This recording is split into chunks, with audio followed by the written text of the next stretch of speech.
আসসালামু আলাইকুম প্রিয় শিক্ষার্থীরা, আশা করি তোমরা অনেক বেশি ভালো আছো এবং তোমাদের টেস্ট পরীক্ষার আগে যে পরীক্ষাটা হয়ে থাকে প্রি টেস্ট পরীক্ষা খুবই সন্নিকটে। এসএসসি 2027 ব্যাচের টেস্ট পরীক্ষাকে কেন্দ্র করে যেমন পড়াশোনা করতে হয় তেমনই কিন্তু প্রি টেস্ট পরীক্ষাতেও অনেক বেশি পড়াশোনা করতে হয়। তবে তোমার পড়াশোনাটা যদি হয় গোছালো, তবে কিন্তু প্রস্তুতিটা হয় একদম টপ নচ অবস্থা।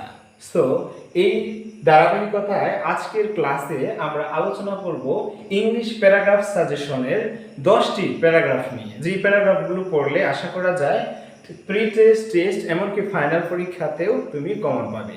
যদিও টেস্ট এবং ফাইনাল পরীক্ষার জন্য আমরা পরবর্তীতে ইনশাআল্লাহ সাজেশন প্রোভাইড করব। সো আজকের টপ 10 ইংলিশ প্যারাগ্রাফের প্রথম প্যারাগ্রাফটি আমরা দিয়েছি ট্রি প্ল্যান্টেশন বা বৃক্ষরোপণ। দ্বিতীয়ত হচ্ছে লোডশেডিং, বিদ্যুৎ বিভ্রাট, যেটাও খুবই গুরুত্বপূর্ণ, প্রায় এসে থাকে। এরপর সমস্যা সম্পর্কিত আরো কিছু প্যারাগ্রাফ দিয়েছি ট্রাফিক জ্যাম, যেটা আমাদের দৈনন্দিন জীবনে অনেক বেশি ফেস করতে হয়। সাথে সাথে হচ্ছে এনভায়রনমেন্ট পলিউশন, এবং এই প্যারাগ্রাফগুলোর সাথে সাথে আরো সবচেয়ে গুরুত্বপূর্ণ যে প্যারাগ্রাফগুলো সেগুলো হচ্ছে আ বুক ফেয়ার, বই মেলা প্রায় এসে থাকে, এবং এ রেইনি ডে, এটাও কিন্তু 5 স্টার লেভেলের একটি প্যারাগ্রাফ, কারণ এখন হচ্ছে রেইনি সিজন চলমান। এই স্কুল লাইব্রেরি, এটাও কিন্তু অনেক বেশি গুরুত্বপূর্ণ। পাশাপাশি মোবাইল ফোন, যেটা ছাড়া আমাদের দিন একদম অচল থাকে, এমনকি এই ভিডিওটিও তোমরা অধিকাংশই কিন্তু মোবাইল ফোন ইউজ করে দেখতেছো। তবে মোবাইল ফোনের ক্ষেত্রে বেশিরভাগই গুড সাইডটা তুলে ধরবে এবং ব্যাড সাইড অবশ্যই দিবে।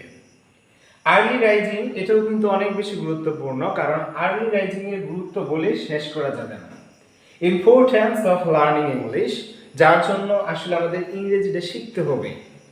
সো এর জন্য এর ইম্পর্টেন্সটা যখন আমরা বুঝবো, তখন কিন্তু আমাদের ইংরেজি শেখার আগ্রহটা বাড়বে। তো বুঝতেই পারতেছো প্রতিটি প্যারাগ্রাফই অনেক বেশি গুরুত্বপূর্ণ। সো এই ধরনের সাজেশন যদি তুমি নিয়মিত পেতে চাও, আমাদের পেজের সাথে যুক্ত থাকো এবং কমেন্ট বক্সে জানিয়ে দাও পরবর্তী কোন বিষয়ে সাজেশন চাও। তোমাদের প্রি টেস্ট পরীক্ষা অনেক ভালো হোক এই শুভকামনা করে ভিডিওটি শেষ করব।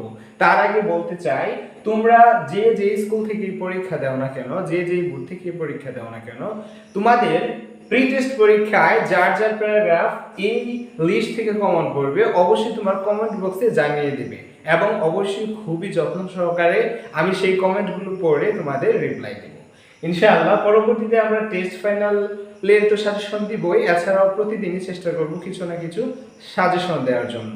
সো যুক্ত থাকো, দেখা হচ্ছে পরবর্তী ভিডিও।